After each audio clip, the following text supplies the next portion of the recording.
Hola a todos los seguidores de nuestro canal de YouTube. El distrito de Agdam, situado en el oeste de Azerbaiyán, es una de las divisiones administrativas del país.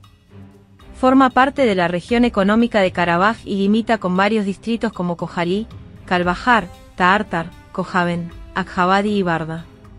Aunque su capital oficial es Agdam, actualmente la capital de facto es Kusal. Hasta el año 2020, este distrito tenía una población nominal de alrededor de 204.000 personas. Durante gran parte de los años 90, la mayor parte de su territorio estuvo bajo ocupación de fuerzas armenias después de la Primera Guerra de Nagorno-Karabaj. La historia del nombre, Agdam, tiene diferentes interpretaciones. Según algunas fuentes, Agdam podría significar «castillo blanco» en turco antiguo. Se sugiere que antiguas tribus turcas que habitaban la región construían pequeñas fortificaciones para defenderse, y con el tiempo, este nombre evolucionó. En el siglo XVIII, Pana Ali Khan, fundador del Kanato de Karabaj, ordenó la construcción de un edificio de piedra blanca en la ciudad, que se convirtió en un símbolo para los habitantes locales. En este contexto, Agdam se interpreta como una casa blanca iluminada por los rayos del sol. Agdam, fundada en el siglo XVIII, albergaba el palacio de verano de Panou Ali Khan Javansir y el cementerio de la familia Javansir. Durante la era soviética, la ciudad era próspera con diversas industrias como fábricas de mantequilla, vino, brandy, seda, ferretería y herramientas. Además, contaba con un aeropuerto, 2 estaciones de tren y una amplia oferta educativa que incluía escuelas técnicas, agrícolas, médicas y de música. El destino de Agdam cambió drásticamente. Fue ocupada por el Ejército de Defensa de Artsaj con apoyo de las Fuerzas Armadas de Armenia en 1993, lo que resultó en la destrucción completa de la ciudad y la expulsión de la población hacia Azerbaiyán. Es desgarrador como Agdam, una vez una ciudad vibrante, ahora yace en la zona de amortiguamiento entre las fuerzas armenias y azerbaiyanas como una ciudad fantasma. Fundada en el siglo XVIII y reconocida como ciudad en 1928, se ubica a 365 kilómetros de Bakú. Tras el acuerdo de alto el fuego firmado entre Azerbaiyán y Armenia en 2020, el control total del distrito de Agdam regresó a Azerbaiyán el 20 de noviembre de 2020. En 1979, había 108.554 habitantes en el distrito, cifra que aumentó a 131.293 en 1989, con alrededor de 28.000 viviendo en la ciudad de Agdam y más de 103.000 en áreas rurales. Tras la batalla de Agdam, todos los residentes azerbaiyanos en las áreas ocupadas por armenios se vieron obligados a huir. Las ciudades cerradas como Sillamäe y Paldiski en Estonia fueron áreas altamente restringidas durante la época soviética. La población mayoritaria en estas ciudades era de habla rusa, y cada una tenía un propósito específico en el contexto de la industria y la defensa soviéticas. Sillamäe albergaba una fábrica química clave que producía materiales nucleares y barras de combustible para plantas de energía nuclear y otras instalaciones nucleares soviéticas, incluyendo armamento nuclear. Permaneció cerrada hasta que Estonia recuperó su independencia en 1991. Por su parte, Paldiski fue el hogar de una base naval soviética y un centro de entrenamiento para submarinos nucleares. Esta ciudad estuvo cerrada hasta 1994, cuando partió el último buque de guerra ruso, marcando así el final de su estatus como ciudad cerrada. Taartu, a pesar de no ser una ciudad cerrada en el sentido estricto, tenía restricciones parciales, especialmente en áreas como el aeródromo de Raadi. Los académicos extranjeros podían visitar la Universidad de Taartu, pero se les requería pernoctar en otros lugares debido a estas restricciones. Estas ciudades cerradas y zonas restringidas eran parte del sistema de seguridad y control soviético, limitando el acceso y la información tanto para la población local como para extranjeros. Con la independencia de Estonia, muchas de estas restricciones se levantaron, permitiendo un mayor flujo de personas e información. Sillamäe, conocida como Colina del Puente en estonio, se encuentra en la desembocadura del río Sotke, en la costa sur de Estonia, en el Golfo de Finlandia, parte norte del condado de Ida-Viru. La historia de Sillamäe se remonta a 1502, cuando la zona estaba bajo el control de la Orden de Livonia. La mención inicial de la localidad se refiere a la existencia de un puente sobre el río Sotke y a un molino en Sillamäki, documentados en 1700. Durante el siglo XIX, Sillamäki se convirtió en un destino turístico, ofreciendo una experiencia más apacible en comparación con la cercana ciudad turística de Ungerburg. Personajes notables como Iván Pavlov, fisiólogo ruso, poseía una dacha en Sillamäki y pasaba sus vacaciones allí en verano. Otros visitantes ilustres incluyen al poeta Konstantin Bullmann, el pintor Albert Benoist, el físico Paul Ehrenfest, el botánico Andrei Faminsin, el compositor Peter Ilyich Tchaikovsky, entre otros, quienes frecuentaron la zona en diferentes periodos entre finales del siglo XIX y principios del siglo XX. La historia industrial de Sillamäe durante las décadas de 1920 y 1930 presenció el surgimiento de la industria minera de esquisto bituminoso en la zona. En 1927 a 1929, una empresa sueca, Skifferkonsortiet, construyó una planta de procesamiento de esquisto bituminoso y una central eléctrica en la ubicación de la mansión Tursamäe, al oeste de Sillamäe. Esta planta alcanzó una capacidad de 500 toneladas por día a mediados de la década de 1930. También se construyó un pequeño puerto en Sillamäe para respaldar las actividades de la planta, pero fue destruido durante la Segunda Guerra Mundial. Durante la ocupación nazi, se establecieron campos de concentración cerca de Sillamäe para utilizar mano de obra esclava en las minas locales. Tras la retirada de los alemanes en 1944, sabotearon la planta procesadora. Las posiciones defensivas de los alemanes en las colinas al este de Sillamäe, conocidas como Sinimäed, formaban parte de la batalla de Naarva durante la Segunda Guerra Mundial. Entre 1946 y 1948, los soviéticos reconstruyeron la planta de procesamiento de esquisto bituminoso para extraer óxido de uranio de las minas locales. Durante esta época, muchos prisioneros de guerra trabajaron en las actividades de construcción y minería en Sillamäe.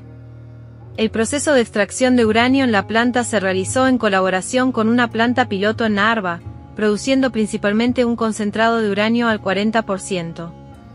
Las operaciones mineras locales continuaron hasta 1952.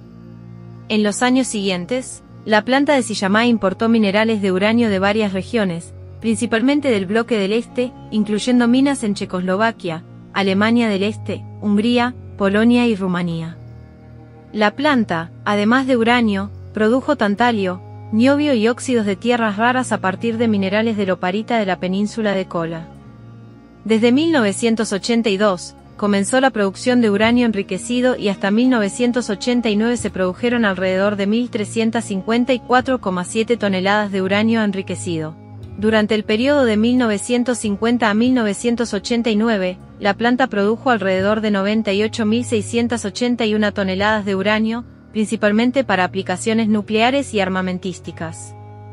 La producción de uranio en Sillamäe continuó suministrando materiales nucleares para diversas aplicaciones hasta finales de la década de 1980.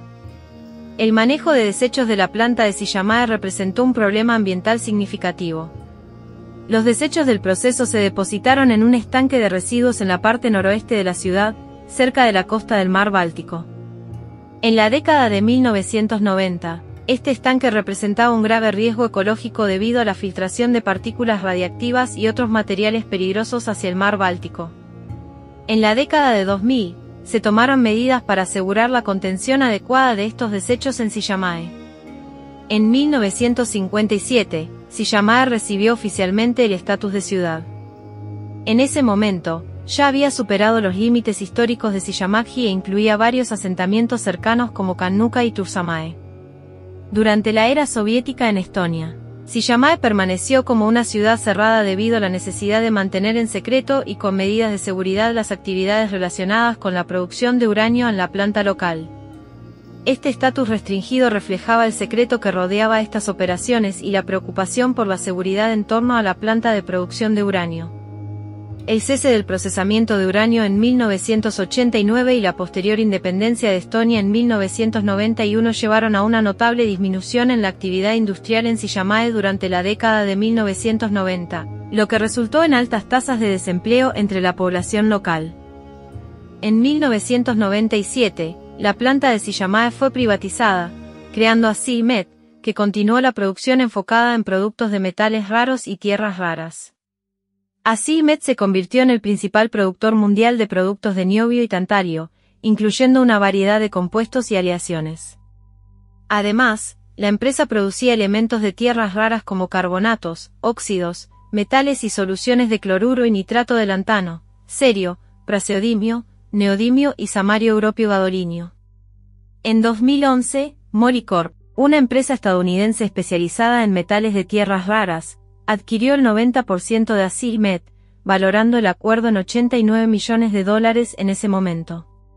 Posteriormente, la empresa se renombró como Acilmet Molycorp, fortaleciendo su presencia en la producción y comercialización de estos metales y compuestos. El puerto de aguas profundas Sealport, inaugurado en Sillamäe en 2005, se convirtió en una importante infraestructura para manejar graneles secos, fertilizantes líquidos y petróleo.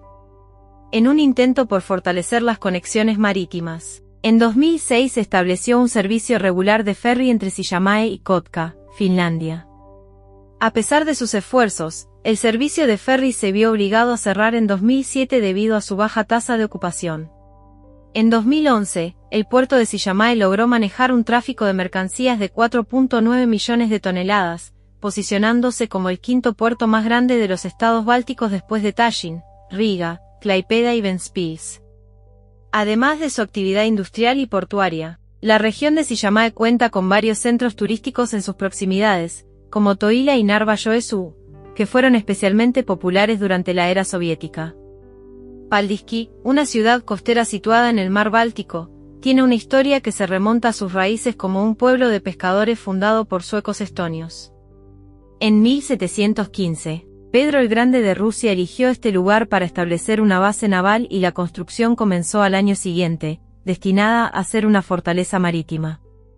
Durante la guerra de Suecia contra el Imperio ruso en 1790, Paldiski fue conquistada por los suecos mediante engaños, cuando se permitió el atraque de un buque de guerra sueco que navegaba bajo bandera holandesa.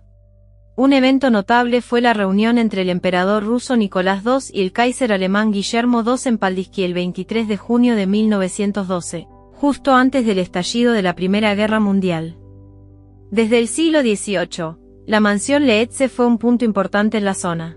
En la década de 1910, la mansión fue demolida y en su lugar surgió un asentamiento llamado Leetze, en estonio, Leetze Asundus.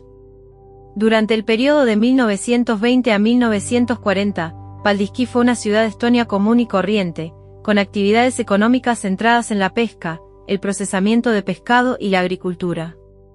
Contaba con la iglesia luterana de San Nicolás, construida en 1842, y la iglesia ortodoxa de San Jorge, erigida en 1784. Además, entre 1922 y 1935, existió un gimnasio en la localidad. En 1939, la Unión Soviética inició la construcción de una base naval en Paldiski, en virtud de un tratado. Para 1940, la población estoniana fue trasladada y reubicada, dando paso a la presencia mayoritaria de personal militar soviético y sus familias procedentes de la Unión Soviética. A partir de entonces, Paldiski se convirtió gradualmente en una ciudad cerrada para los residentes estonios promedio hasta 1990. Durante la era soviética, la ciudad albergó el cuartel general de la base naval, y durante la Segunda Guerra Mundial, fue ocupada por los alemanes en 1941, quienes la abandonaron en 1944, dejando gran parte de la ciudad incendiada y solo 20 edificios en pie. En 1962, Paldiski se transformó en un centro de entrenamiento de submarinos nucleares de la Marina Soviética. Este centro, conocido localmente como Pentágono, empleaba unas 16.000 personas y contaba con 2 reactores nucleares terrestres, siendo la instalación de este tipo más grande en la Unión Soviética. Este centro, la ciudad estuvo cerrada con alambre de púas debido a la importancia militar de estas instalaciones hasta que la base militar rusa finalmente cerró el 31 de agosto de 1994. El centro nuclear de Paldiski fue entregado por los rusos a las autoridades estonias el 30 de septiembre de 1995. En ese tiempo, se construyeron varios cuarteles para albergar a las tropas estacionadas y en formación, pero con el tiempo, estos cuarteles han quedado en mal estado. Rusia renunció al control de las instalaciones del reactor en septiembre de 1995. Los reactores nucleares se cerraron en 1989 inicialmente de forma temporal debido al desastre de Chernóbil, y posteriormente, debido al colapso de la Unión Soviética, el cierre se volvió permanente. El material nuclear fue transportado de regreso a Rusia en 1994 y los reactores fueron desmantelados. Se colocaron sarcófagos alrededor de los reactores para proteger la zona, ya que eran potencialmente peligrosos debido a la radiactividad. Yuri Gim, quien fue miembro del Consejo Supremo y más tarde experto del Ministerio de Defensa de Estonia, tenía acceso encubierto a la ciudad cerrada y afirmó que las islas Pakri, cercanas a Paldiski, eran utilizadas para prácticas de bombardeo por la Fuerza Aérea Soviética, incluyendo bombarderos nucleares, aunque no se usaban bombas nucleares reales, sino simuladas. Algunos de estos ejercicios aéreos causaron pequeños terremotos que se percibían en Paldiski y en los reactores nucleares. Hubo incidentes donde bombas reales cayeron accidentalmente, como una que aterrizó en un campo de coles de un jardín de infancia local, pero no explotó, y otra que cayó cerca de los reactores en funcionamiento, tampoco detonó. Estos eventos generaron preocupaciones y tensiones entre el personal que trabajaba en la zona por posibles daños a los reactores y a la seguridad general de la región. El periodo posterior a la restauración de la independencia de Estonia fue desafiante para Paldiski. La ciudad carecía de suficientes ciudadanos estonios, lo que llevó a que estuviera subordinada a Keila hasta el 30 de octubre de 1996. Ubicada aproximadamente a 45 kilómetros al oeste de Tallinn, Paldiski se convirtió en un municipio dentro del condado de Harju. La ciudad tenía una gran cantidad de edificios de apartamentos abandonados de estilo soviético y vestigios de antiguas bases militares, ya que gran parte de la población era de origen ruso, procedente de diversas partes de la Unión Soviética y reubicada en el condado de Harju. En marzo de 1993, se llevó a cabo la operación Amblik, Araña, en Paldiski por parte de 33 agentes de policía estonios y 40 guardias fronterizos. El objetivo era establecer la ley estonia en la zona, incluida la base militar rusa, y contener actividades ilegales como el comercio de armas y limitar la influencia de grupos delictivos locales. La operación no fue coordinada con anticipación con el gobierno ruso y se mantuvo en secreto, lo que llevó a cierta confusión entre el personal militar ruso en la zona y ayudó a alcanzar los objetivos de la operación. Este evento generó impacto en los elementos delictivos de la ciudad, según testimonios como el de Yuri Gim. Para esa época, el cuerpo policial estonio y el personal de servicio fronterizo estonio en Paldiski eran limitados, lo que reflejaba los desafíos de seguridad y control en la región en ese momento. Paldiski cuenta con algunas comodidades básicas, como 3 tiendas de comestibles, una pizzería, una taberna y una cafetería, aunque la oferta puede ser limitada. En cuanto a la infraestructura residencial, aunque no todos los bloques de viviendas están en mal estado, varios han sido renovados y pintados en los últimos años, algunos edificios nuevos han sido construidos y se ha trabajado en la restauración de zonas verdes y parques infantiles. Estos esfuerzos buscan mejorar el aspecto general de la ciudad y su calidad de vida. Además, la presencia del Batallón de Logística de las Fuerzas de Defensa de Estonia en Paldiski agrega un elemento importante a la dinámica local. Por otro lado, el Parque Científico e Industrial de Pakri, con su proyecto Pakri Smart Industrial City que ocupa 60 hectáreas, también se encuentra dentro de los límites de la ciudad, lo que puede tener un impacto significativo en el desarrollo económico y tecnológico de la región.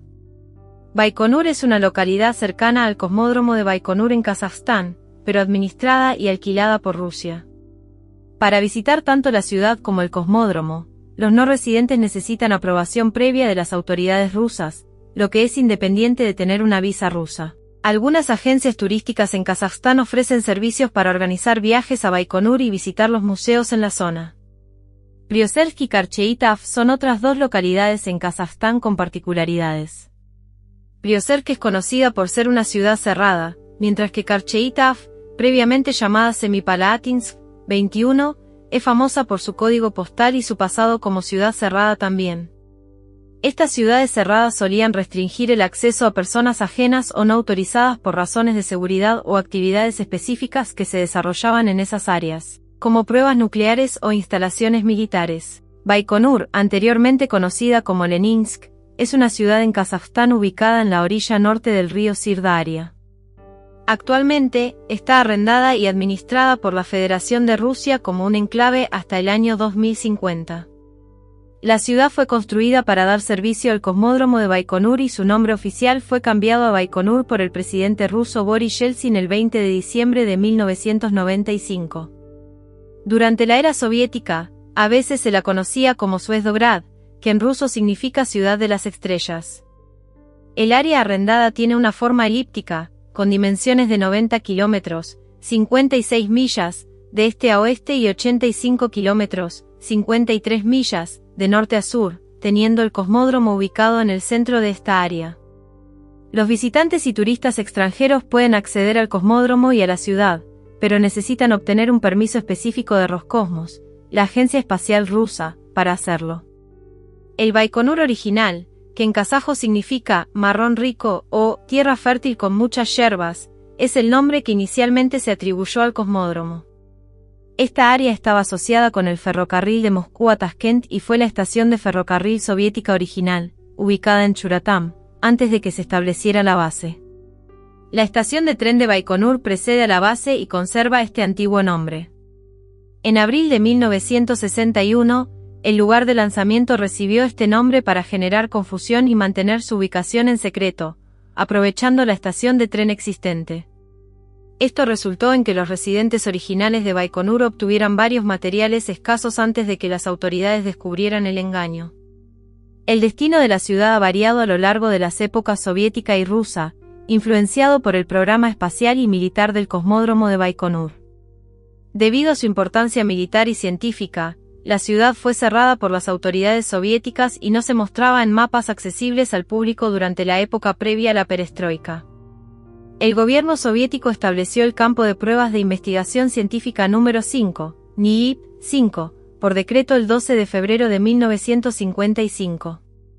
El campo de pruebas, conocido también como el cosmódromo de Baikonur, fue descubierto por primera vez por un avión de reconocimiento U-2 y fotografiado el 5 de agosto de 1957. A pesar de su asociación única con la exploración espacial, Baikonur posee muy pocos puntos de interés distintos, como una antigua locomotora, una iglesia ortodoxa y una nueva mezquita. Administrativamente, la ciudad está asociada al distrito de Intsovsky de la región de Moscú, aunque geográficamente se encuentra en Kazajstán. Sitio de prueba de Zary-Sagan, ubicado en Priosersk, es una ciudad cerrada situada en la costa norte del lago Baljas, Kazajstán. Este lugar es el centro administrativo del sitio de prueba de misiles antibalísticos de Zary-Sagan. Priosersk se encuentra en la región de Karagandá, en el centro de Kazajstán, aproximadamente a 620 kilómetros al sureste de Karagandá y a 747 kilómetros de Astana.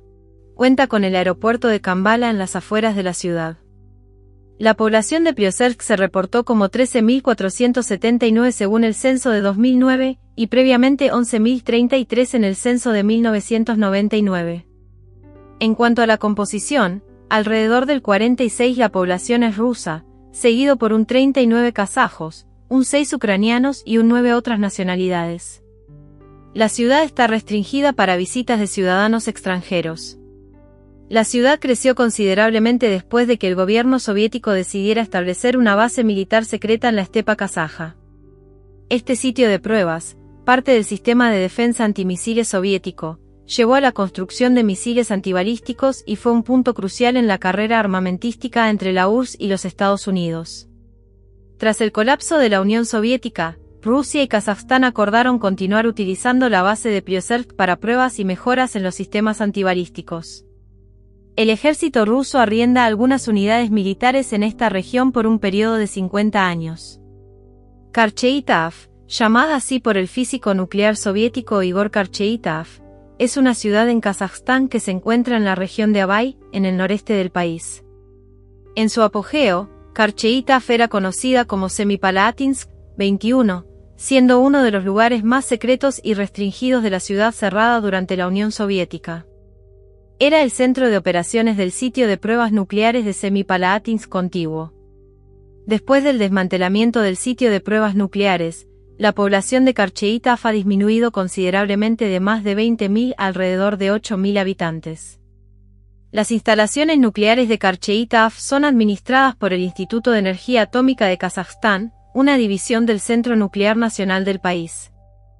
Geográficamente, Karcheïtov se encuentra en la orilla sur del río Irtisi, que fluye desde la región autónoma de Xinjiang en China hacia Kazajstán, aproximadamente a 400 kilómetros, 250 millas, al sureste. El ferrocarril conecta Karcheïtov con Pavlodar y Astana al oeste, y con Semey, situado a 130 kilómetros, 100 millas, al este. Los residentes de Karcheïtov han estado expuestos a la radiación proveniente del sitio de pruebas de Semipalatinsk, conocido localmente como el polígono. Se identificó una aldea dentro del radio de 3 cráteres subterráneos de bombas atómicas, clasificada como de riesgo mínimo, lo que otorgó a los residentes un pago único equivalente a unos $50.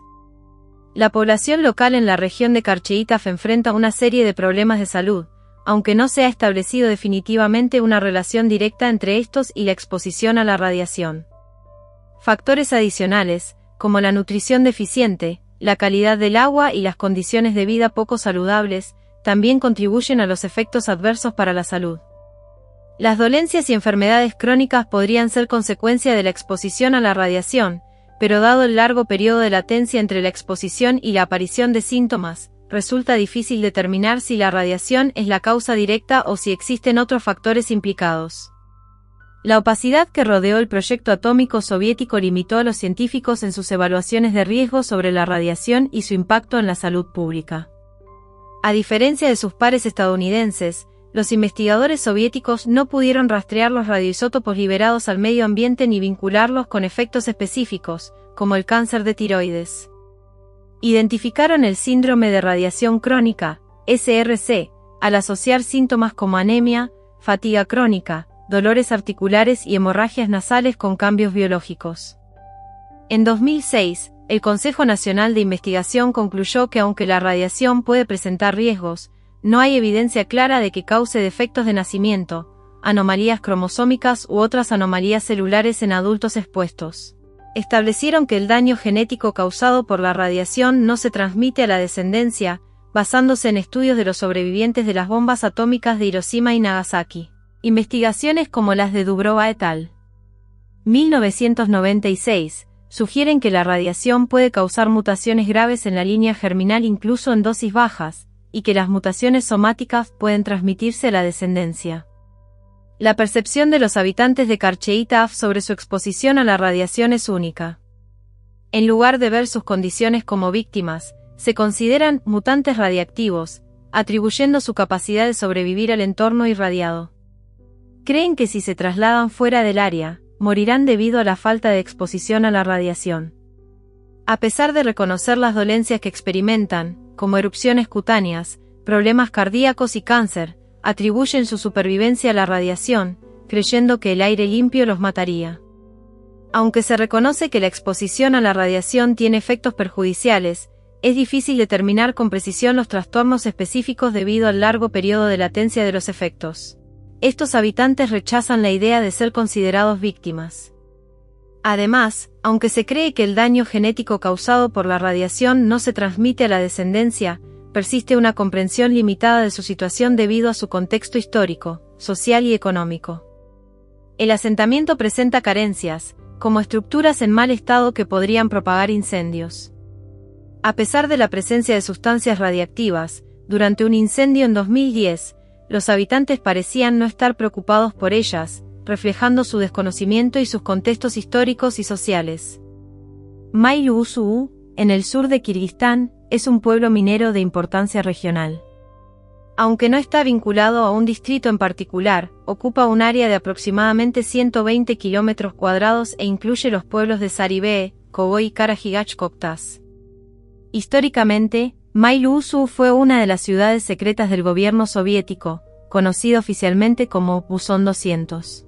Durante el periodo soviético, fue un centro clave para la extracción y procesamiento de uranio, llegando a procesar más de 10.000 toneladas de mineral de uranio para el programa nuclear de la Unión Soviética. Durante el periodo soviético, con el declive económico tras la caída de la Unión Soviética, la extracción y procesamiento de uranio dejaron de ser rentables, lo que resultó en una falta de empleo significativo para gran parte de la población local, que actualmente ronda los 20.000 habitantes.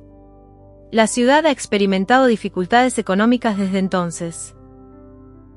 En el año 2021, la población residente se estimó en alrededor de 25.892 habitantes, pero la falta de empleo significativo y la situación económica deprimida siguen siendo desafíos importantes para Mail-Uzhou. La situación en Mail-Uzhou con respecto a la radiación y la contaminación ha sido preocupante. La antigua Unión Soviética dejó 23 pozos de residuos radiactivos inestables en una ladera geológicamente inestable sobre la ciudad. Esto ha llevado a eventos desafortunados, como la rotura de una presa de relaves en 1958, que liberó una gran cantidad de residuos radiactivos en el río Mail-Uzhou. En 1994, un deslizamiento de tierra bloqueó el río, lo que provocó una inundación en otro depósito de desechos. En 2002, una inundación causada por otro deslizamiento de tierra casi sumergió otro pozo de relaves. Estos incidentes han llevado a considerar a Mail-Uzhou como uno de los 10 sitios más contaminados del mundo, según un estudio del Blacksmith Institute publicado en 2006. En respuesta a esta problemática, el Banco Mundial aprobó subvenciones significativas, inicialmente de $5 millones americanos en 2004 para la recuperación de los pozos de residuos y una adicional de $1 millón en 2011. Aún persisten graves amenazas y desafíos en la región en relación con la radiación y la contaminación, lo que sigue siendo una preocupación seria para la salud y el entorno de Mail-Uzhou. Karovsta tiene una historia fascinante que refleja su evolución a lo largo del tiempo. Originalmente construida como una base naval para el zar Alejandro III de Rusia entre 1890 y 1906, la zona portuaria recibió el nombre de Tres. Después de la Primera Guerra Mundial, durante la independencia de Letonia, la base fue renombrada como Kara-Osta, que significa puerto de guerra en letón. Más tarde, este nombre se acortó a Kara-Osta y, en ruso, se convirtió en Karovsta. Durante la era soviética, Karovsta fue una zona militar cerrada y una ciudad militar importante. Era la base de la flota del Báltico soviética y estaba fuera del alcance de los civiles de la cercana Liepia. Tras la retirada del ejército de la Unión Soviética en 1994, después de la restauración de la independencia letona, Karovsta quedó en gran parte deshabitada y muchas de sus estructuras cayeron en ruinas. En la década de 1990, la zona experimentó altos niveles de desempleo, problemas de delincuencia callejera y drogas. Hoy en día, Karovsta se ha transformado en un barrio en las afueras del norte de Liepia en Letonia, cubriendo aproximadamente un tercio del área de la ciudad. Aunque ha experimentado tiempos difíciles, ha seguido evolucionando y encontrando su lugar en la historia y el paisaje actual de Liepia. Karovsta ha experimentado una transformación notable. Hoy en día, es un destino turístico popular y un punto de atracción para artistas debido a su fascinante patrimonio histórico. Las fortalezas a lo largo de la costa del Báltico, algunas de ellas parcialmente destruidas, ofrecen una vista pintoresca y atraen a quienes buscan explorar esta historia. El Centro de Artistas K-2, establecido en 2000, se ha convertido en un lugar vital para actividades culturales, proporcionando un espacio para artistas locales y extranjeros para proyectos creativos e inspiración. Los antiguos cuarteles y edificios en Karovsta son testimonio de su rica historia.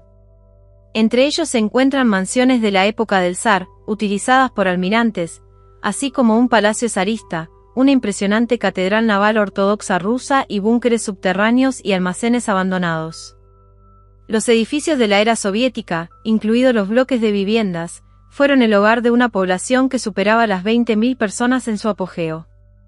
La prisión militar de Karovsta ha sido reconvertida en un museo, abierto de mayo a septiembre, ofreciendo a los visitantes la oportunidad de experimentar la vida de un preso procesado como tal, incluso permitiendo pernoctar en una de las celdas, brindando una experiencia inmersiva de la historia carcelaria de la región. Mesaine, también conocida como el área de entrenamiento militar Meaine, es parte de las Fuerzas Armadas Nacionales de Letonia y se encuentra en la parroquia de Ranki. Este lugar de entrenamiento abarca una antigua ciudad fantasma conocida como Skrunda 1, Skrunda 2, Lokator Solumnieki y sus alrededores. Inicialmente, Fue construida en la década de 1960 para alojar al personal militar soviético que operaba dos instalaciones de radar Dnepr, conocidas por la OTAN como Gallinero. Estas instalaciones, estratégicamente ubicadas cerca de Skrunda, eran vitales para la Unión Soviética, ya que los radares monitoreaban Europa Occidental, proporcionando alertas tempranas sobre objetos en el espacio y seguimiento de posibles misiles balísticos intercontinentales. Tras el colapso de la Unión Soviética, estas estaciones de radar fueron desmanteladas y los edificios quedaron abandonados. Más tarde, la zona fue reutilizada para el entrenamiento militar, particularmente para la práctica de tácticas de guerra urbana. Esta adaptación ha permitido el uso de las instalaciones antiguas para propósitos más contemporáneos relacionados con el entrenamiento militar. El acuerdo entre Letonia y Rusia respecto a la estación de radar Skrunda estableció un periodo de operación para Rusia de 4 años, tras los cuales se debía proceder al desmantelamiento de la estación en un lapso de 18 meses, con fecha límite hasta el 29 de febrero de 2000. Sin embargo, Rusia solicitó una extensión del contrato para mantener la estación de radar por 2 años más, a la espera de la construcción de la nueva estación Volga cerca de Baranovichy, Bielorrusia. Letonia rechazó esta solicitud y, en septiembre de 1998, el radar fue cerrado tras una inspección por parte de la Organización para la Seguridad y la Cooperación en Europa. El 4 de mayo de 1995, expertos estadounidenses demolieron una torre de 19 pisos que albergaba el antiguo sistema de radar Darial, uno de los sistemas de alerta temprana más avanzados del mundo en su época. Este radar tenía la responsabilidad de monitorear el espacio aéreo hacia el oeste en busca de posibles amenazas nucleares o de bombardeo antes del colapso de la URSS. La demolición fue un evento público que atrajo a miles de espectadores, incluyendo líderes y funcionarios letones, quienes celebraron el evento. Esta demolición fue financiada por Estados Unidos, que pagó por los servicios de la compañía Control Demolition, INC. Después de la retirada de las tropas rusas en 1998, los edificios de la antigua base quedaron en deterioro progresivo. A pesar de que se retiraron materiales valiosos del sitio al finalizar la presencia de las tropas rusas en 2010, los aproximadamente 60 edificios que conformaban el complejo y la ciudad, incluyendo bloques de apartamentos, una escuela, un cuartel y un club de oficiales, quedaron abandonados pero en pie. El gobierno letón decidió vender este sitio en 2008, y el 5 de febrero de 2010, las 40 hectáreas de la antigua ciudad se subastaron como un solo lote en Riga. La subasta atrajo a varios postores, incluyendo empresas rusas y otros interesados. La empresa rusa Alexeyevskoye Service ofreció 1,55 millones de lats, pero finalmente se retiró de la subasta, al igual que el segundo postor. La ciudad fue subastada nuevamente en junio de 2010 por solo 170.000 lats. En 2015, el municipio de Skrunda adquirió el sitio por 12.000 euros, aproximadamente $14.192,40. Parte de esta área fue cedida a las Fuerzas Armadas Nacionales de Letonia para su uso como campo de entrenamiento, mientras que el resto se arrendó con la condición de que los potenciales inversores contribuyeran al desarrollo económico de la zona. Desde entonces, se han iniciado los trabajos de demolición de algunos de los edificios abandonados seleccionados. A partir de febrero de 2016, debido al creciente interés en el lugar, el municipio comenzó a cobrar una tarifa de entrada de 4 euros para los visitantes. Desde el 21 de octubre de 2018, la ciudad fantasma ha estado cerrada a los visitantes. El pueblo de Covasna, ubicado en el distrito de Rnia en Moldavia, es parcialmente cerrado y está bajo el control del Estado no reconocido de Transnistria, el cual es reconocido internacionalmente como parte de Moldavia. Este lugar, situado en la margen izquierda del río Dniester, alberga un gran depósito de municiones de la era soviética. La información detallada sobre este depósito está disponible únicamente para las autoridades de Transnistria y Rusia, ya que está custodiado por tropas rusas. Covasna, también conocida como Kolbasnaya, es una comuna en el norte de Moldavia, cerca de la frontera con Transnistria. Este lugar ha sido sede de un depósito de municiones ruso y anteriormente soviético, considerado uno de los más grandes de Europa del Este. Históricamente, en el pasado fue conocido como Kielbasna en polaco y fue un pueblo de propiedad privada de varias familias nobles sucesivamente, ubicado en la región administrativa del condado de Brakla en el voivodato de Brakla en el Reino de Polonia. Posteriormente, tras diferentes anexiones, pasó a formar parte del Óblast Autónomo de Moldavia y luego se convirtió en parte de la República Socialista Soviética de Moldavia durante la Segunda Guerra Mundial. Durante un tiempo, entre 1941 y 1944, estuvo bajo la administración de Rumanía como parte de la gobernación de Transnistria. Desde entonces, ha mantenido un estatus particular, siendo controlado por las autoridades autoproclamadas de Moldavia y Transnistria. La mayoría de las municiones originales han sido retiradas o desaparecieron de Covasna bajo la supervisión de la Organización para la Seguridad y la Cooperación en Europa, OSCE. El equipo militar que no fue práctico de retirar fue destruido in situ, cumpliendo con las demandas moldavas de eliminar el vertido de armas de Transnistria.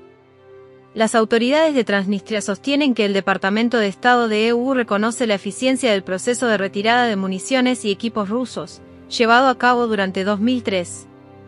Actualmente, se informa que alrededor de 22.000 toneladas de equipo militar y municiones aún permanecen en Covasna. En 2004, las autoridades de Transnistria bloquearon el proceso de expulsión tras un aumento de tensiones. En abril de 2022, el Ministerio del Interior de Transnistria informó sobre la operación de drones que sobrevolaron Covasna, realizando disparos contra el pueblo. Afirmaron que los drones procedían de Ucrania, sugiriendo que estos incidentes podrían ser una acción de bandera falsa o un presunto ataque durante el conflicto en Ucrania en ese momento. Dnipro, previamente conocida como Dnipropetrovsk, 1926-2016, es la cuarta ciudad más grande de Ucrania, con alrededor de 1 millón de habitantes. Está ubicada en la parte oriental del país y sirve como el centro administrativo de la Óblast de Dnipropetrovsk, tomando su nombre del río Dnieper que la atraviesa. Este lugar tiene una historia que se remonta a las comunidades cosacas desde 1524. Bajo el nombre de Yekaterinoslav, fue establecida por Catalina la Grande en 1787 y se convirtió en el centro administrativo de Novorossiya. La ciudad atrajo inversión extranjera y trabajadores multiétnicos para explotar recursos minerales como el mineral de hierro en Krivas y el carbón en Dambas.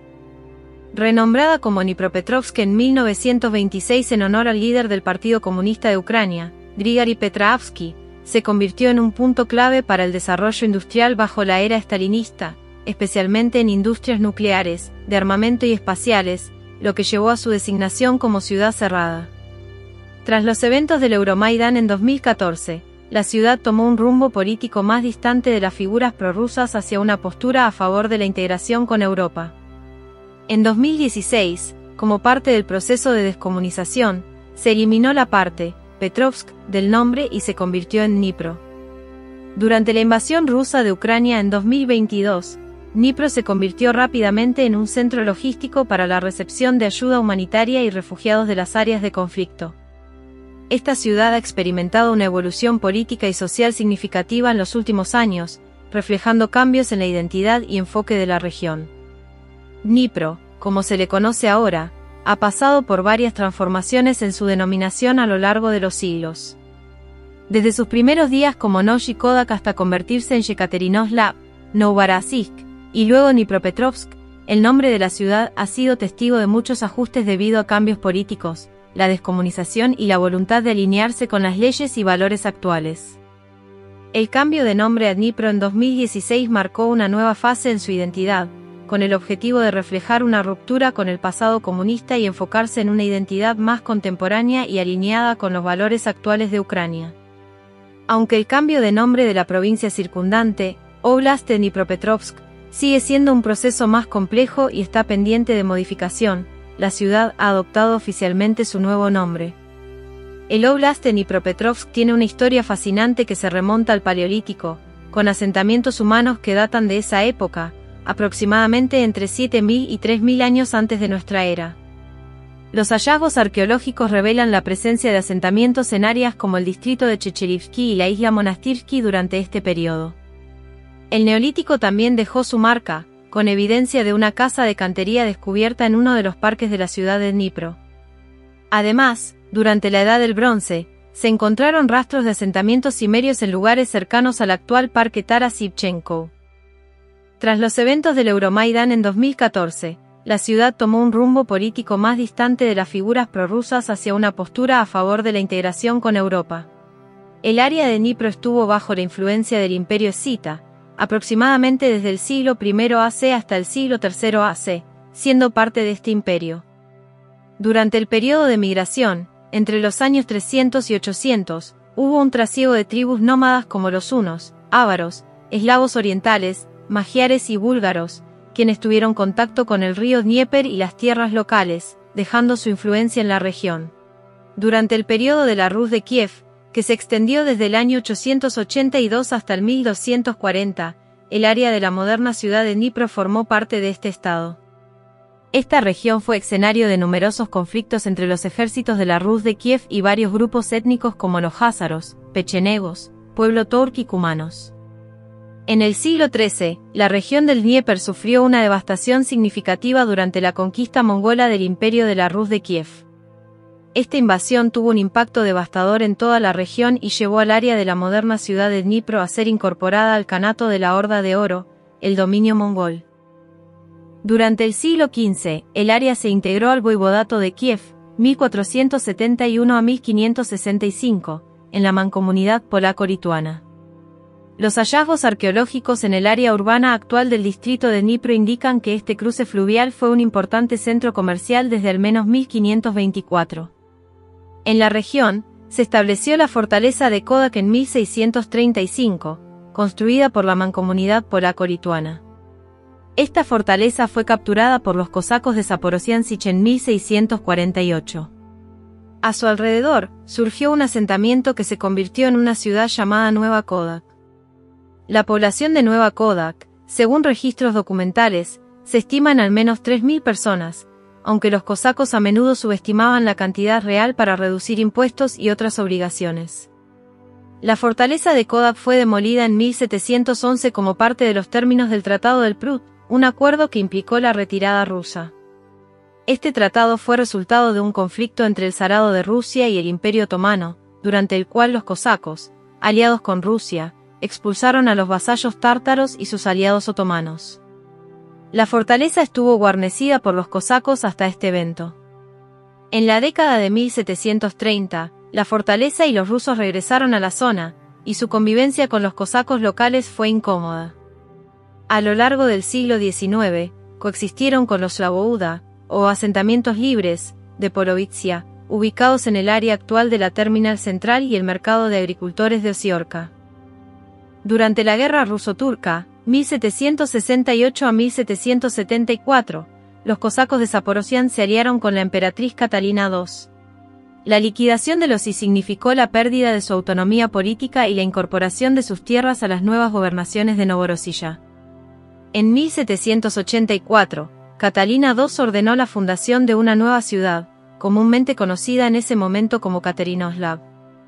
En 2001, el sello de Kodak Palanca se convirtió en el elemento central del escudo de armas de Dnipro y su bandera oficial. La primera mención escrita de una ciudad del Imperio ruso llamada Yekaterinoslav se encuentra en un informe del gobernador de Azov Vasily Chertkov a Grigorio Poutemkin en 1776.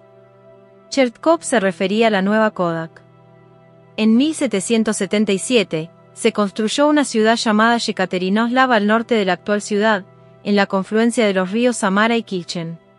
El lugar resultó ser inadecuado debido a que las aguas de manantial convirtieron la ciudad en un pantano, por lo que los supervivientes la renombraron como Novomoskovsk. En enero de 1784, la emperatriz Catalina la Grande ordenó que la ciudad gubernativa de Yekaterinoslav fuera trasladada a la margen derecha del río Dnieper, cerca de Kodak. Esta nueva ciudad serviría como sede virreinal para las gobernaciones combinadas de Novorossiya y Azov.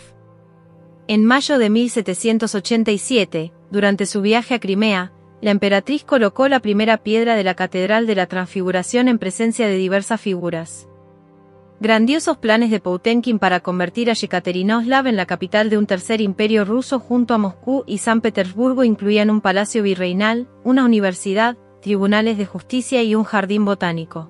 Estos proyectos fueron frustrados por problemas burocráticos, falta de mano de obra y otros inconvenientes, y la muerte de Poutemkin en 1791. En 1815, un funcionario del gobierno describió la ciudad como más similar a una colonia holandesa, menonita, que a un centro administrativo provincial. La catedral, que tuvo un tamaño reducido, se completó en 1835. Los estudios sobre la fundación de la ciudad han sido objeto de controversia y disputas políticas. En 1976, para que el bicentenario de la ciudad coincidiera con el 70 aniversario del líder del Partido Soviético y nativo de la región, Leonid Brezhnev, se modificó la fecha de fundación de la ciudad de la visita de la emperatriz rusa Catalina II en 1787 a 1776. Después de la independencia de Ucrania, historiadores locales comenzaron a promover la idea de que la ciudad se originó en el siglo XVII a partir de asentamientos cosacos. Estos historiadores citaron el trabajo del cronista de los cosacos de Zaporozhia, Dmitry Ushavornitsky, cuya Historia de la ciudad de Ekaterinoslav, completada en 1940 pero no autorizada para su publicación hasta 1989 en la era de la glasnost. La historia temprana de la ciudad estuvo marcada por un esfuerzo estatal para promover la manufactura. En 1794, el gobierno respaldó 2 fábricas, una textil trasladada desde Dubrovnik en la gobernación de Mogilev y otra de medias de seda desde el pueblo de Kupavna cerca de Moscú. Para 1797, la fábrica textil empleaba 819 trabajadores permanentes, incluyendo mujeres y niños, mientras que los trabajadores de medias de seda, principalmente mujeres, fueron adquiridos como siervos en una subasta por 16.000 rublos. Las condiciones laborales eran severas, lo que llevó a la desnutrición y agotamiento entre los trabajadores. Bajo el gobierno del emperador Pablo I, entre 1797 y 1802, la ciudad se conoció oficialmente como Novorossiysk mientras servía como centro administrativo de la gobernación de Novorossiya. La industrialización comenzó a acelerarse en la década de 1880 con la creación de las primeras conexiones ferroviarias. John Hughes, un empresario galés, fue uno de los impulsores, estableciendo una fábrica de hierro en Yuzovka, Kryvyi Rih. Además, Alexander Paul, un geólogo ruso, contribuyó al descubrimiento de depósitos de mineral de hierro en la región de Kryvyi Rih en 1866 y desarrolló los depósitos de carbón de Donbass durante su investigación. El ferrocarril construido en 1884 para llevar carbón del Donbass a las fundiciones de Arabio en Kryvyi Rih, atravesando el Dnieper en Yekaterinoslav, marcó un gran avance en el desarrollo industrial de la región. Esto impulsó la creación de nuevos suburbios como Amur y Nizhno-Dniprovsk. En 1897, Yekaterinoslav se convirtió en la tercera ciudad del Imperio ruso en tener tranvías eléctricos. La Escuela Superior de Minería de Yekaterinoslav, conocida hoy como Politécnico de Dnieper, se fundó en 1899. En 2 décadas, la población de la ciudad se había más que triplicado, alcanzando los 157.000 habitantes en 1904. En ese periodo, los inmigrantes que llegaban eran principalmente rusos étnicos o culturales y judíos, mientras que la población ucraniana permanecía mayormente rural. Este periodo marcó un importante crecimiento industrial en la región, con un incremento significativo en la población y la diversificación de su composición demográfica. El área de Yekaterinoslav estuvo dentro de la Pale of Settlement desde 1792, una región donde se permitía la libre movilidad y residencia para los súbditos judíos sin restricciones por parte de Catalina II y sus sucesores. En menos de un siglo, la población de la ciudad estaba mayoritariamente compuesta por hablantes de yidis. La comunidad judía, que alcanzaba unas 40.000 personas, constituía más de un tercio de la población total. Contribuían significativamente al capital empresarial y la mano de obra industrial de la ciudad. La comunidad judía enfrentaba hostilidades, especialmente debido a su papel en la recaudación de impuestos y el reclutamiento para el ejército. Hubo disturbios en 1883 que resultaron en la destrucción de negocios judíos y la salida temporal de muchos miembros de la comunidad. Aunque en 1904 hubo un resurgimiento de la incitación antisemita entre la población cristiana, los ataques a la comunidad fueron controlados por orden de un gobernador liberal. Tras la derrota en la guerra ruso-japonesa en 1905, la vida política de la ciudad fue dominada por la oposición revolucionaria, incluyendo al Partido Socialista de los Trabajadores Judíos y el BAN, y por el surgimiento del movimiento obrero. Las autoridades zaristas lograron contener las protestas políticas y huelgas, en parte debido a la división entre los trabajadores judíos y rusos en la ciudad. En ese periodo hubo una ola de ataques antisemitas y enfrentamientos, con intervención militar que resultó en la muerte y lesiones de varios judíos. Según el historiador local Andriy Portnov, cerca del 40% de la población de Yekaterinoslav era judía en los años previos a la Primera Guerra Mundial. Después de la Revolución Rusa de febrero de 1917, se estableció un gobierno provisional en Yekaterinoslav el 3 de marzo OS, liderado por Konstantin Bonesberg, quien había sido presidente del Consejo Provincial de Administración de Tierras desde 1913. Un consejo de trabajadores y diputados se reunió el mismo día, y el primer ministro del gobierno provisional ruso, Georgy Lvov, destituyó al gobernador y al vicegobernador de la gobernación de Yekaterinoslav el 6 de marzo, transfiriendo temporalmente el poder a Sberg. Posteriormente, se formaron el Consejo de Trabajadores y Diputados de Soldados el 9 de marzo. Estas estructuras coexistieron en dualidad, siendo el gobierno provisional de Sberg a menudo superado. En este periodo, la ciudad fue escenario de múltiples reuniones, mítines y conferencias de partidos políticos de diversos espectros ideológicos. En junio de 1917, se estableció un Consejo Central de Partidos Ucranianos en Kiev, y la República Popular de Ucrania declaró que Yekaterinoslav se encontraba dentro de su territorio. La primera elección democrática para la Duma Municipal de Yekaterinoslav se llevó a cabo el 13 de agosto de 1917. Los bolcheviques obtuvieron 24 escaños, los mencheviques 16 y los partidos proucranianos 6. Vasil Osipov fue elegido alcalde de la ciudad y ocupó ese cargo hasta la disolución de la Duma en mayo de 1918. El 10 de noviembre de 1917, se realizó un desfile de tropas ucranianas en apoyo a la proclamación de la República Popular de Ucrania por parte del Yekaterinoslav Consejo Militar de Ucrania, respaldando la Tercera Universal del Consejo Central de Ucrania.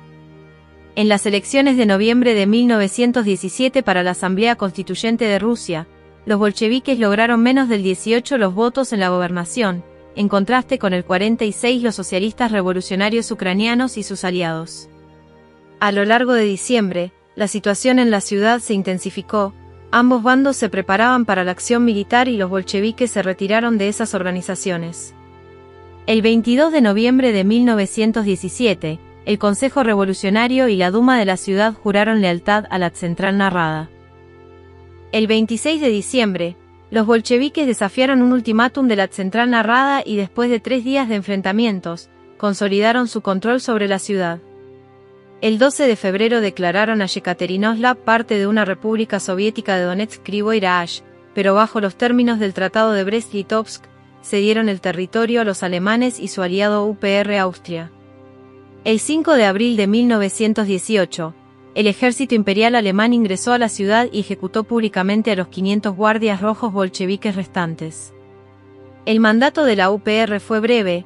El 29 de abril de 1918, la intervención de las potencias centrales reemplazó a la UPR por un gobierno más dócil. Con la ayuda de las tropas austrohúngaras, las nuevas autoridades reprimieron las protestas laborales, ordenaron la devolución de empresas previamente nacionalizadas a sus antiguos propietarios y Pavlo Skoropadsky fue nombrado hetman del Estado ucraniano el 18 de mayo de 1918. El 23 de diciembre de 1918, tras la derrota de las fuerzas de ocupación alemanas y austrohúngaras y 4 días de insurgencia en la ciudad, el Ejército Insurgente Revolucionario Anarquista de Ucrania, la Maznovshchina, tomó el control, expulsando las fuerzas leales a la nueva dirección de la UPR.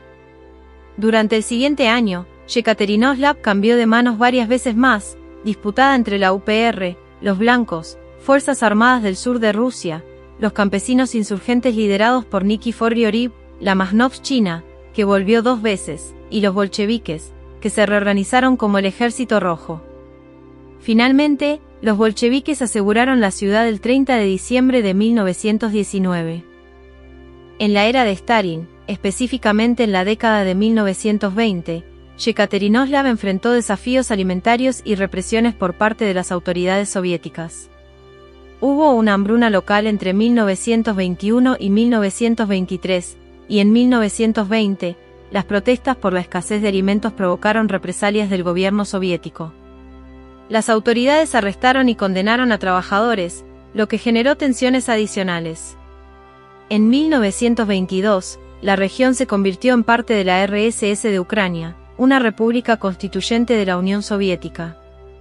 En ese tiempo, se ordenó el cambio de nombres de empresas nacionalizadas relacionadas con los antiguos propietarios. Se llevó a cabo un proceso de cambio de nombres en fábricas, calles, plazas y otros espacios públicos para conmemorar eventos revolucionarios y líderes locales relacionados con la revolución proletaria o los ideales panrusos.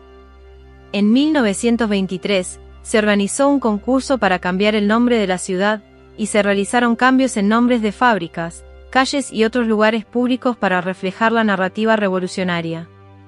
Durante la década de 1920, hubo varios intentos de cambiar el nombre de Yekaterinoslav.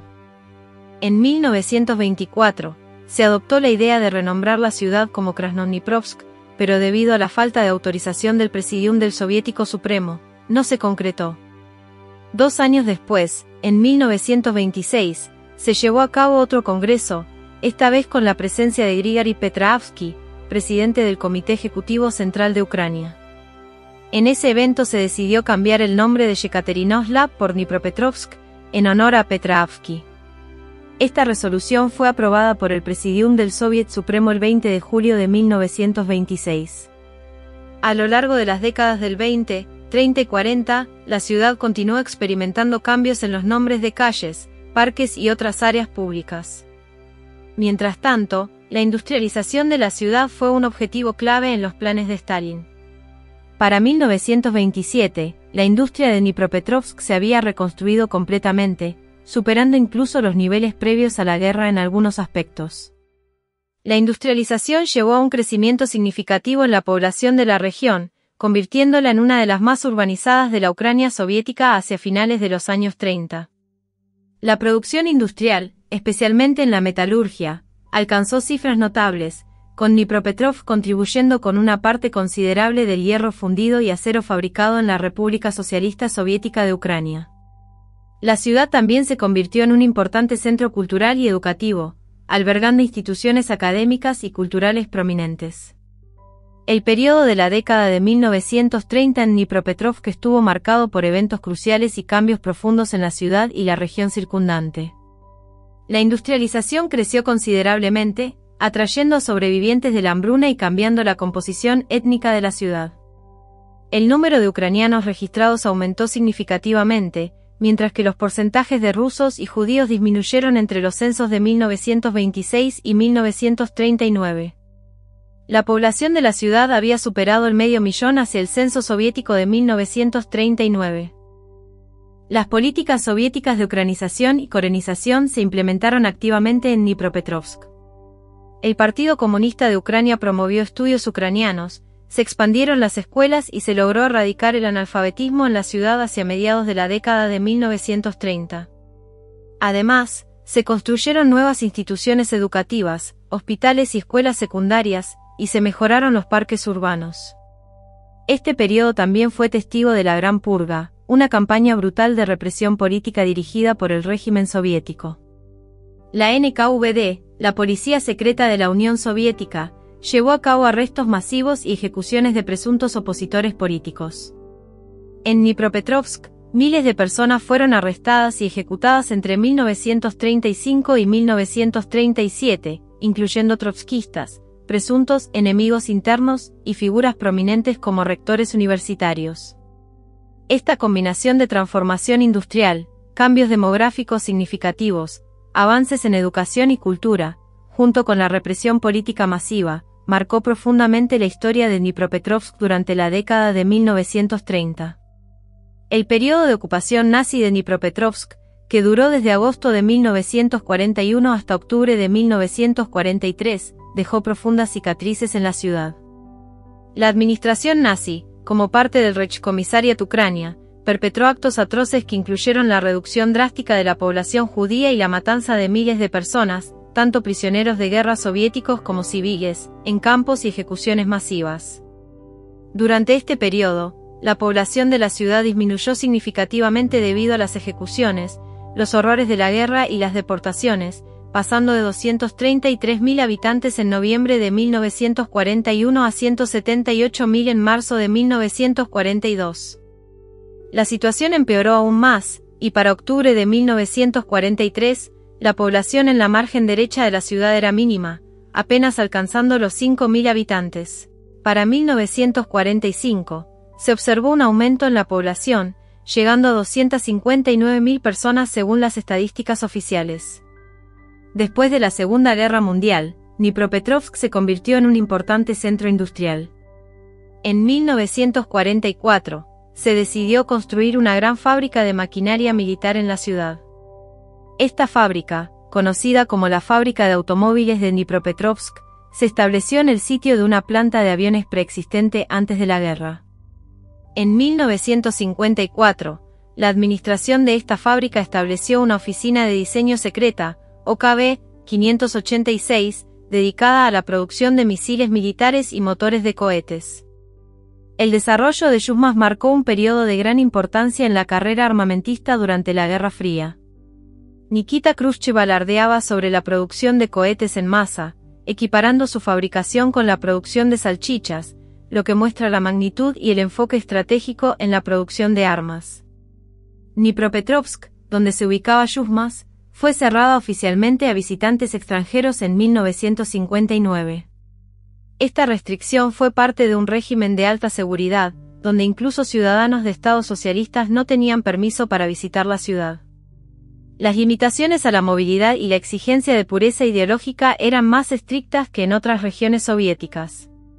No fue sino hasta 1987, con la perestroika, que Dnipropetrovsk se abrió nuevamente a visitantes internacionales y se levantaron las restricciones civiles.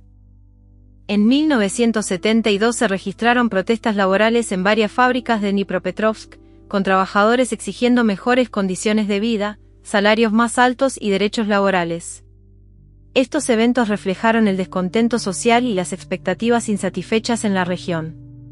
Más adelante, en 1990, hubo un motín de reclusas en la prisión para mujeres, lo que indicaba un creciente malestar y demandas de cambio en la sociedad. El retorno de la militancia sindical a finales de los años 1980 marcó un periodo en el que las promesas de apertura y reformas, como la glasnost y la perestroika, generaron expectativas y demandas de cambio entre la población. El panorama educativo y cultural en Dnipropetrovsk durante la época soviética reflejaba una diversidad lingüística y étnica. Aunque la mayoría de la educación se impartía en ruso, un porcentaje considerable de estudiantes estudiaba en escuelas de idioma ucraniano. El área de Dnipropetrovsk experimentó una afluencia considerable de jóvenes inmigrantes rurales de toda Ucrania, siendo una de las regiones con mayor movimiento migratorio de jóvenes de las zonas rurales hacia áreas urbanas. A partir de la década de 1960, hubo signos de disidencia y resistencia a través de la circulación de samizdat y publicaciones de la diáspora ucraniana en la región. Estos materiales clandestinos fomentaron el interés por la historia y la identidad ucranianas entre los círculos estudiantiles, generando una respuesta represiva por parte de las autoridades soviéticas que llevaron a arrestos y encarcelamientos por propaganda nacionalista. A finales de la década de 1960, la KGB registró lo que denominaron vandalismo radiofónico. Miles de estudiantes se convirtieron en entusiastas de la radioafición, grabando y retransmitiendo música occidental, un comportamiento considerado por las autoridades como desviación ideológica. En la década de 1980, la resistencia juvenil incluyó la adopción de la veneración a figuras nacionalistas ucranianas, en contraposición a la narrativa soviética que los desacreditaba como colaboradores nazis. Para proporcionar una alternativa ideológicamente segura a la creciente disidencia juvenil, desde 1976 se aprobó la creación de discotecas bajo el Komsomol local.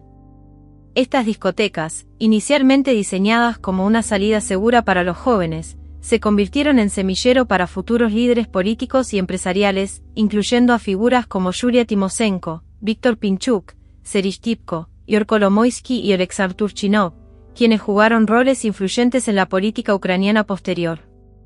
La ciudad de Dnipropetrovsk tuvo un papel significativo en la Unión Soviética, especialmente en la era de la Guerra Fría. Desarrolló una red de líderes del partido que influían tanto a nivel republicano en Kiev como en la cúpula de Moscú.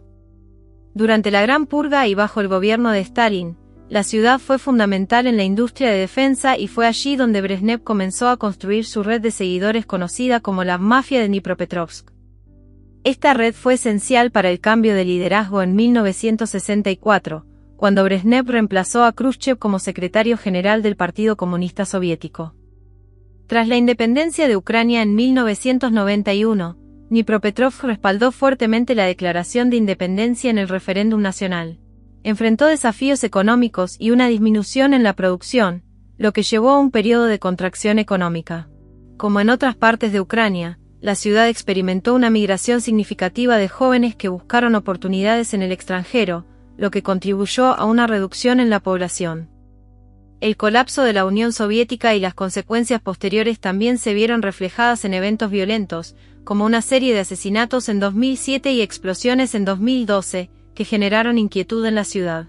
Algunos de estos episodios violentos permanecieron sin resolver, lo que alimentó la inquietud política y social en la región. Los acontecimientos en Dnipropetrovsk reflejaron la agitación política y la división en Ucrania durante ese tiempo. Hubo manifestaciones tanto a favor como en contra del presidente Yanukovych. Los manifestantes pro-Euromaidan intentaron tomar el edificio de la administración estatal regional, mientras que los partidarios de Yanukovych organizaron manifestaciones en apoyo al gobierno. Estas acciones reflejaron las tensiones dentro de la región, con protestas y contraprotestas que reflejaban divisiones políticas y sociales. El abandono del Partido de las Regiones por parte del alcalde de Dnipropetrovsk y el compromiso del ayuntamiento de apoyar la unidad de Ucrania mostraron la presión y los cambios políticos en ese momento.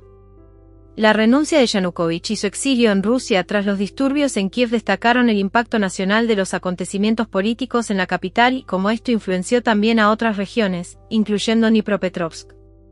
La transformación de Dnipro, anteriormente Dnipropetrovsk, reflejó los cambios en la identidad y la historia de la ciudad durante y después de los eventos políticos. La alteración de nombres de lugares y monumentos subrayó el cambio en la narrativa y la identidad colectiva. La remoción de los monumentos a Lenin y la renombrada Plaza de la Independencia y otras áreas públicas revelan cómo la ciudad intentó distanciarse de su pasado soviético y alinearse más con la historia y la identidad ucranianas. El cambio de nombre de la ciudad y la alteración de nombres de calle fueron pasos significativos en esta descomunización y reafirmación de la identidad nacional. La adopción del nombre Dnipro, basado en el río que atraviesa la ciudad, representa un reconocimiento a la geografía local y la identificación con la región. La modificación de nombres también honra figuras y eventos locales relevantes, marcando así un intento de revitalizar la historia y la identidad cultural de la ciudad en un contexto contemporáneo. La situación en Dnipro, siendo un punto estratégico clave y un lugar de refugio para quienes huyen del conflicto, ha puesto a la ciudad en el centro de la crisis. El control del río Dnieper y su posición geográfica han generado tensiones, convirtiendo a Dnipro en un objetivo importante tanto para los esfuerzos de defensa ucranianos como para las estrategias rusas. La formación de la Guardia del Dnieper es un intento de la ciudad por asegurar su propia defensa y mantener el orden público. Aunque ha habido acusaciones sobre posibles vínculos con intereses privados, el liderazgo de la fuerza bajo el control del ayuntamiento y la Policía Nacional busca preservar su legitimidad y función pública. Los ataques rusos han impactado severamente la infraestructura y la vida cotidiana en Dnipro. Los bombardeos han causado destrucción en el aeropuerto, afectando la capacidad de la ciudad para recibir ayuda y comunicarse con el mundo exterior.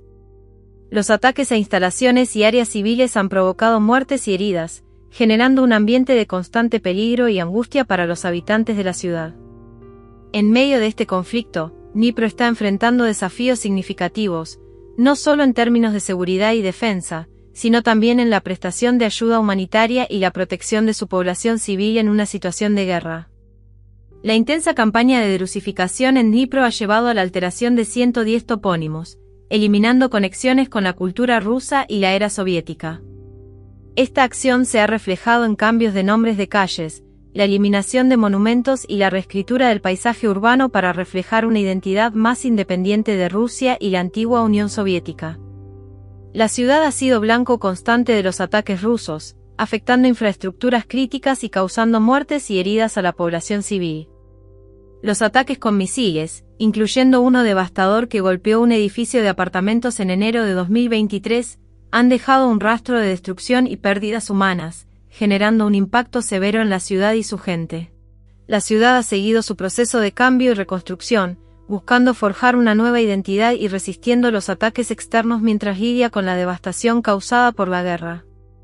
Kamianske, conocida anteriormente por otro nombre, es una ciudad ubicada en la región de Dnipropetrovsk, Ucrania. A lo largo del tiempo ha sido un importante centro industrial, albergando varias plantas y empresas clave en la región.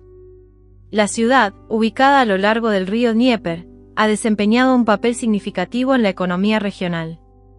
En 2016, la ciudad recuperó su nombre histórico de Kamianske. Además de su central hidroeléctrica, la ciudad cuenta con una serie de importantes empresas industriales, como la planta química Pripyatski, que cerró en 1991, la fábrica de Coke Valley y la fábrica metalúrgica Dnieper. Estas empresas han sido fundamentales en el panorama industrial de la ciudad y han contribuido al desarrollo económico de la región. Kamianske tiene una historia que se remonta al menos hasta 1750, cuando los pueblos de Romankove y Kamianske conformaban lo que hoy es la ciudad. Durante mucho tiempo fue conocida por su nombre original, Kamianske, que significa lugar pedregoso.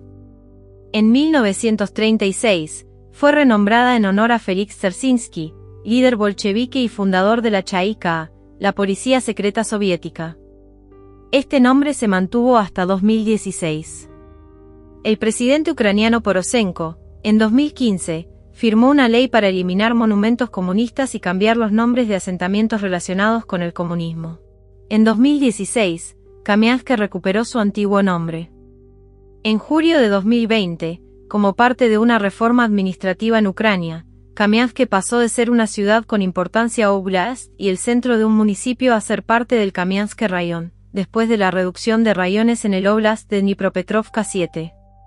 Durante la invasión rusa de Ucrania en 2022, la ciudad fue testigo de evacuaciones masivas, con alrededor de 12.000 personas inicialmente evacuadas y luego aumentando a alrededor de 35.000 personas el 1 de septiembre debido a los conflictos activos en la región. Kamianske, aunque se ubica principalmente en la margen derecha del río Dnieper, se extiende hacia la margen izquierda, formando el barrio conocido como Yivshivere. Esta parte de la ciudad se encuentra al oeste del suburbio de Kurilivka en Kamianske, creando una expansión urbana hacia la margen izquierda. Al este, limita con la ciudad de Dnipro, generando un desarrollo continuo. La ciudad enfrenta desafíos ambientales significativos y está catalogada entre las 10 ciudades ucranianas con mayor contaminación del aire. Se han considerado medidas para designarla como una ciudad en estado de desastre ecológico, especialmente en la margen derecha, donde se concentran las industrias metalúrgicas y químicas que causan altos niveles de contaminación. Para abordar estos problemas, se estableció una comisión interdepartamental en 2008 dedicada a resolver las cuestiones ambientales. La ciudad está dividida administrativamente en varios distritos y barrios. Distrito de Dniprovsky, en el extremo occidental de la ciudad, con barrios como Romankove y Yivshivere. Distrito de Zavodsky, en el centro de la ciudad, que incluye el centro de la ciudad y la planta metalúrgica cosechadora Dnieper. Distrito de Pivdeny, parte sur y este, con asentamientos como Karnaukivka y Svitye, y barrios como Sotsmisto, Pivdeny, Balishkoke Factory, Dnipro Azot y Pridniprovsky Chemical Factory. Kamianske tiene una economía centrada principalmente en la industria pesada, especialmente en la metalurgia ferrosa, lo que, lamentablemente, contribuye a altos niveles de contaminación y radiación en la ciudad. Aunque esta naturaleza altamente industrializada garantiza una tasa de empleo alta, con un desempleo oficial en 2007 del 1.40%, también conlleva efectos ambientales significativos. La producción industrial, especialmente la metalurgia y la elaboración de metales, constituye la columna vertebral de la economía local, representando aproximadamente el 57% de la producción industrial total. Kamianske alberga varias iglesias ortodoxas orientales, siendo la Catedral Ortodoxa de San Nicolás la más grande, con una historia que se remonta a 1894. En 2018, la ciudad contaba con 22 parroquias de la Iglesia Ortodoxa Ucraniana. La Iglesia Católica Romana de San Nicolás, erigida por la comunidad polaca local a finales del siglo XIX, se ha convertido en uno de los centros del catolicismo romano en la región oriental de Ucrania. Esta parroquia católica de San Nicolás incluye un monasterio administrado por la Orden de los Frailes Menores Capuchinos. La comunidad judía de la ciudad también es activa y cuenta con una nueva sinagoga y un centro comunitario, lo que refleja la diversidad religiosa presente en Kamianske. Krasnokamianka, también conocida como Kisiltas o Kisiltas en ruso y Kulta en tártaro de Crimea, es un pueblo situado en la República Autónoma de Crimea, reconocida por la mayoría de los países como parte de Ucrania, pero actualmente ocupada por Rusia y denominada República de Crimea. Según el censo de 2014, la población de Krasnokamianka era de 1.150 habitantes. Esta zona montañosa de Kisiltas se caracteriza por laderas cubiertas de bosques que albergan especies como el roble velloso, roble albar y carpe común. Además, aquí se encuentran plantas relictas comunes, algunas de las cuales están catalogadas en el Libro Rojo de Ucrania, como el enebro griego, la pistacia atlántica y varias especies de orquídeas. El pico más alto de los alrededores es Sandik Kaya, también conocido como Frente de Piedra, que se eleva a 698 metros sobre el nivel del mar. El objeto 712, ubicado en la región sur de Crimea en Krasnokamianka, también conocido como Simferopol 10 o Seadousias 13, fue el primer almacenamiento central de bases de datos para armas nucleares en la Unión Soviética. Esta instalación estaba bajo el mando del señor Namirovsky y fue designada para almacenar armas nucleares dentro del territorio soviético. Tras la disolución de la Unión Soviética, el 47º Regimiento de Propósitos Especiales, apodado como el Tigre, perteneciente al Comando Territorial de Crimea de las tropas del interior de Ucrania, estaba estacionado en Krasnokamianka. Este regimiento, asignado a la Unidad Militar 4125, continuó su presencia en la región después de la desintegración de la URSS. Durante el periodo del gobierno comunista en Albania, ciudades como Korovode y Kiteti Stalin, actualmente conocida como Kukove, fueron designadas como ciudades cerradas.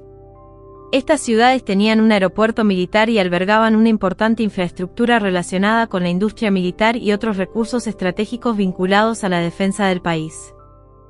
Korovode, ubicada en el distrito de Skrapar en Albania, fue la sede del primer municipio de Skrapar. Su población en el censo de 2011 fue de alrededor de 4.051 habitantes. En la reforma del gobierno local en 2015, se convirtió en una subdivisión y sede del municipio del condado de Barat.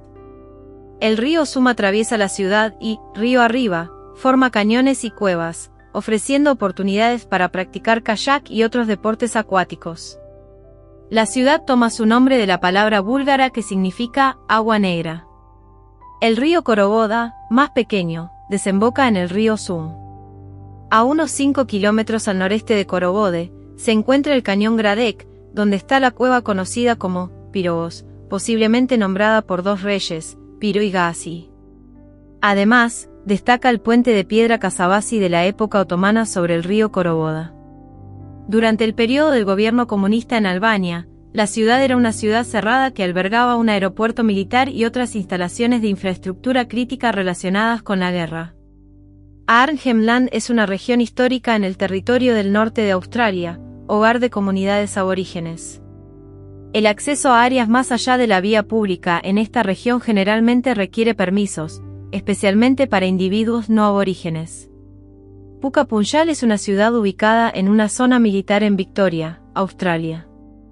Es un área restringida y alberga alrededor de 250 familias debido a su función como base militar.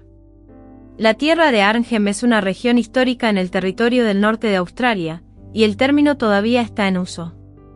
Se ubica en la esquina noreste del territorio, a unos 500 km, 310 millas, de la capital, Darwin. En 1623, el capitán de la Compañía Holandesa de las Indias Orientales, William Usan van Colster, navegó hacia el Golfo de Carpentaria, y el cabo Arnhem lleva el nombre de su barco, el Arnhem, que a su vez fue nombrado en honor a la ciudad de Arnhem en los Países Bajos. Esta área abarca alrededor de 97.000 kilómetros cuadrados, 37.000 millas cuadradas, y tiene una población estimada de 16.000 habitantes, de los cuales 12.000 son aborígenes.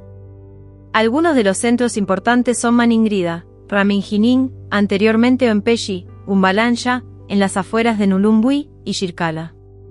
Otro lugar relevante es Nhulumbui, una ciudad minera de bauxita creada en la década de 1970. El centro de servicio de la región es Mibak, y la tierra de Arnhem se conoce por su gente local, tanto aborígenes Yolu como Tiwi. A menudo, se distinguen dos regiones, Tierra de Arnhem Occidental y Tierra de Arnhem Oriental, habitadas por aborígenes e isleños del Estrecho de Torres, respectivamente. La Tierra de Arnhem alberga una proporción significativa de la población, mayormente aborigen, que reside en estaciones remotas.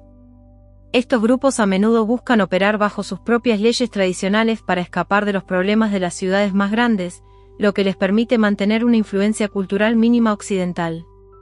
Por esto, Arnhem Land es vista como una de las últimas áreas de Australia que conserva una identidad separada.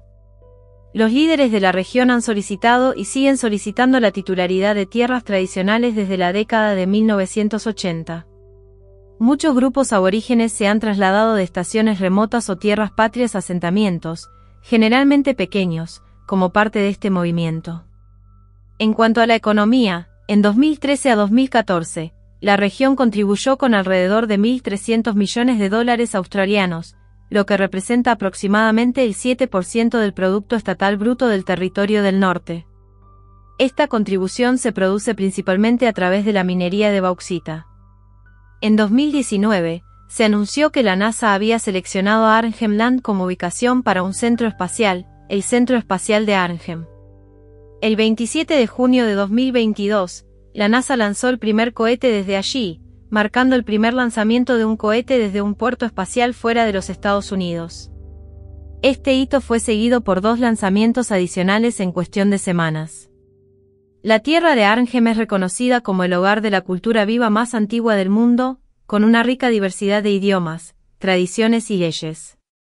Su tradición oral tiene más de 50.000 años y el arte aborigen es un testimonio duradero de este conocimiento creativo. La ocupación aborigen en esta región se remonta a decenas de miles de años.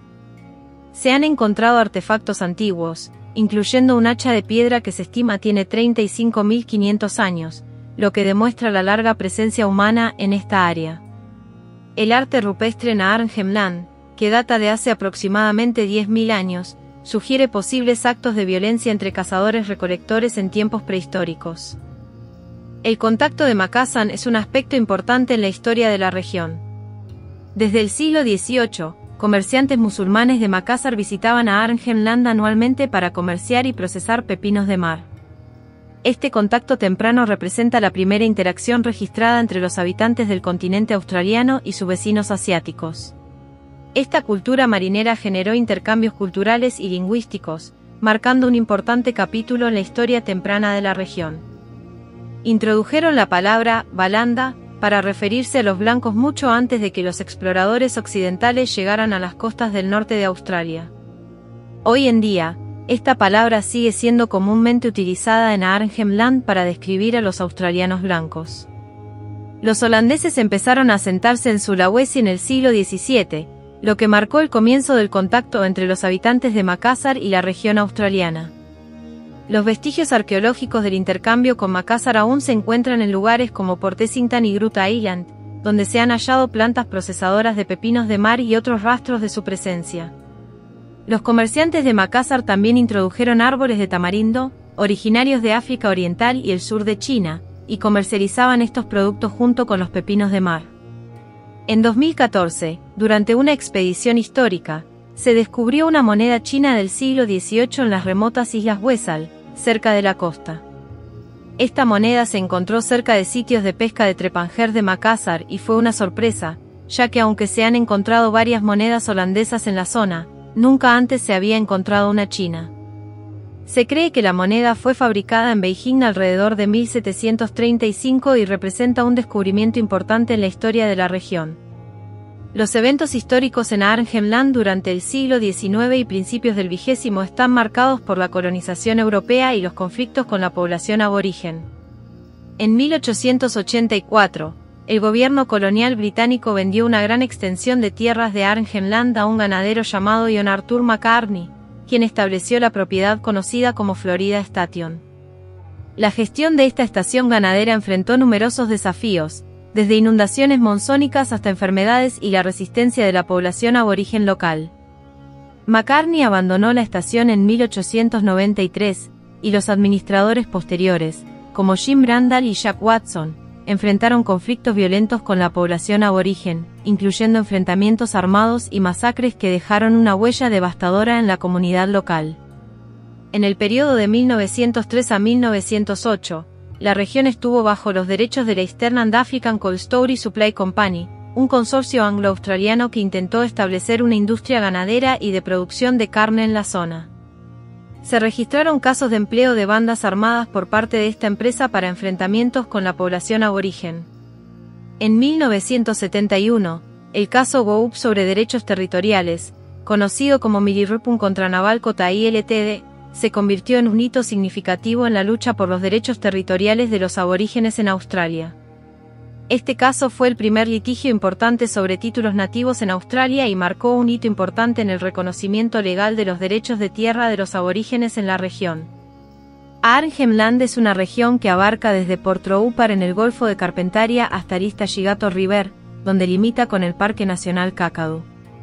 Los principales centros dentro de esta área incluyen Jabiru, situado en el límite del Parque Nacional Kakadu, Maningrida cerca de la desembocadura del río Liverpool, y Nhulunbuy, conocido también como Bou, en el extremo noreste, en la península de Bou. Nhulunbuy es un importante sitio de extracción de bauxita con una refinería de alumina asociada, y su núcleo administrativo es la ciudad más grande de la región y la cuarta más grande del territorio del norte. Si te ha gustado el contenido y deseas contribuir al crecimiento continuo de este canal, te invito a considerar la posibilidad de suscribirte a Patreon. Por tan solo 3 euros al mes, no solo estarás apoyando mi creatividad y esfuerzo, sino que también tendrás acceso exclusivo a contenido más detallado y enriquecedor. Como suscriptor, formarás parte de una comunidad comprometida con el desarrollo y la exploración de nuevos temas. Tu apoyo es fundamental para seguir creando contenido. Únete a Patreon y sé parte de esta emocionante aventura.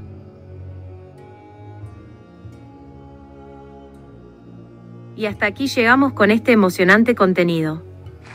Si te ha gustado y quieres seguir explorando temas fascinantes como este, no olvides suscribirte al canal y activar la campanita para recibir notificaciones de nuestros nuevos vídeos. Nos vemos en el próximo vídeo.